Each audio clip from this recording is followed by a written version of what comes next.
Howdy, this is our Biomedical Engineering 101 video presentation on tissue engineering. My name is Rachel Dedes. I'm Allison Calandro.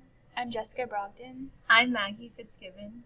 And we will be presenting on tissue engineering, bioprinting, organ donation, and self-assembling scaffolds.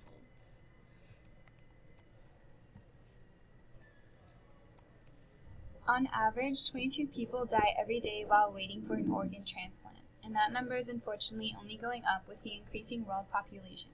This creates a substantial need for a solution, and organ transplants often have drawbacks and complications. Tissue engineering and regenerative medicine could help solve the problem. Organ donation complications can include things like organ failure due to rejection. When a person has an organ transplant that is not from his own cells, there's always fear of rejection. But the risk to transplant an organ is taken when the patient is in terminal failure of a vital organ. That doesn't mean the risk will pay off, however. The patient must survive the surgery and then wait indefinitely until the organ transplant stays or he dies, unfortunately. There's also an increasing need for organs, which can lead to black market sale of organs and an increase of deaths on the waiting list. Right now, there's an inadequate supply of organs. One promising solution for the lack of organs is bioprinting. Bioprinting is the 3D printing of biocompatible cells and matrix materials to generate tissue-like structures.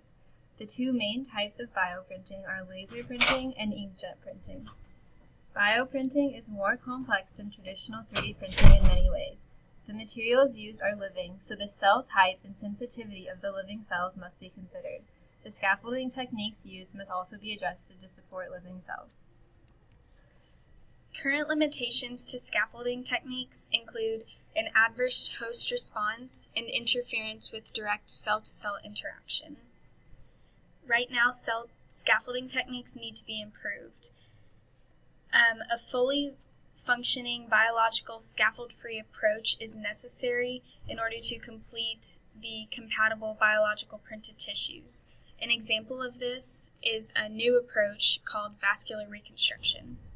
Various vascular cell types are aggregated into discrete units and then printed layer by layer with agarose rods, which are used as a molding template. This post-printing fusion of the discrete units results in a single and double-layered small diameter vascular tubes. Inkjet printing substitutes traditional ink with bioink, a water-based solution consisting of proteins, enzymes, and cells suspended in saline. This printing method is one of the most commonly used and can deliver specific volumes of liquid to defined locations. The printer prints layer by layer similar to traditional 3D printing using drop formations. Advantages of inkjet bioprinting include low cost, high printing speed, and increased cell viability. One of the downfalls of this printing strategy is that the tissues printed are avascular and are unlikely to be used for creating organs more complex than skin or cartilage. This method can also not handle printing materials of high cell density, which commonly results in clogging.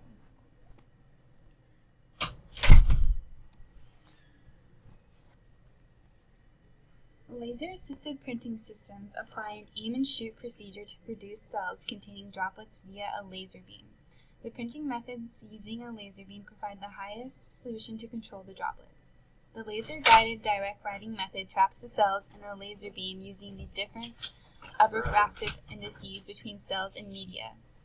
The trapped cells are then pushed through a layer of low viscous material to a hydrogel-coated surface. Laser-induced cell printing systems can produce droplets of cells by focusing the laser pulse onto a cell-laden hydrogel-coated transparent support, called a ribbon.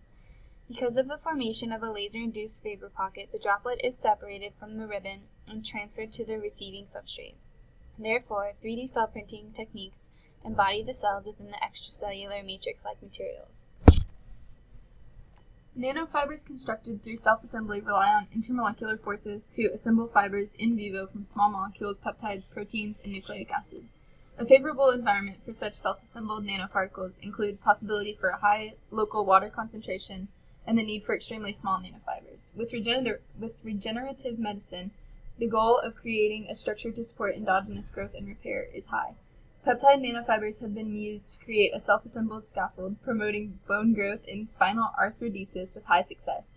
In the design of a self-assembling nanofiber, the choice of peptides and proteins included can be tailored to the specific application necessary. Growth factor BMP2 is typically used in clinical applications of spinal arthrodesis, so BMP2 was included on the nanofibers to induce bone growth. Interestingly, it was found that the required therapeutic dose of BMP2 when used in combination with self-assembled nanofibers was 10 to 100 times lower than the previous treatment methods. Additionally, exogenous BMP2 was not necessary when this nanofiber scaffold was in place, suggesting perhaps that simply the presence of the scaffolded structure induced endogenous growth. This specific application showed significant success and is a basis for wide advancement in the use of self-assembled nanoparticles for clinical use in regenerative medicine.